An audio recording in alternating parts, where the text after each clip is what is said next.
મુખ્યમંત્રીઓને વિજય રૂપાણી થી લઈને મંત્રીશ્રીને ભૂપેન્દ્ર પટેલ 65 મુખ્યમંત્રી શ્રી એમ કાર્યાલય ડાયરેક્ટ આપણને ખબર. હા 65 પત્રો લખ્યા છે એમને. એમાં એક જ સરખો જવાબ, દરેક ની અંદર એક જ સરખો જવાબ આવે, નિયમાનુસાર કાર્યવાહી કરવામાં આવે છે જે તે વિભાગમાં. ઘણી વખતમાં તો એવું બને કે મારો પ્રશ્ન જેટકોનો હોય તો કાં તો માર્ગ મકાનમાં નાખી દે, કાં તો જિલ્લા પંચાયતમાં નાખી દે, કાં તો બીજા વિભાગમાં નાખી દે. એ વિભાગના એ લોકો એમને બરોબર જવાબ ઓનલાઈન કરી દે, ઓનલાઈન વાઇન્ડ અપ થઈ જાય.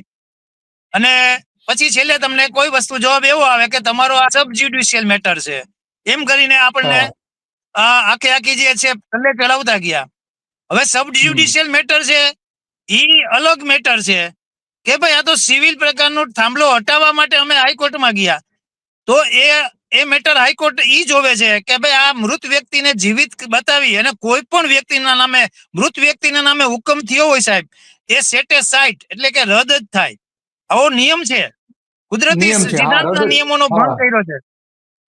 બરોબર, તેમ છતાં આ લોકો અલગ અલગ કચેરીઓ એકબીજાને બચાવવા માટે, અથવા તો એક પોતે ઓફિસમાંથી એક ઓફિસ વાળા એમ કે તમે અહીંથી તમારું વળતર છે ત્યાંથી લઈ જાઓ. હવે થાંભલા નાખી ગયા, કમ્પ્લીટ કરી ગયા, વળતર છે, વળતર ખોટા વ્યક્તિઓના છે, તો હવે કોને ચૂકવવું?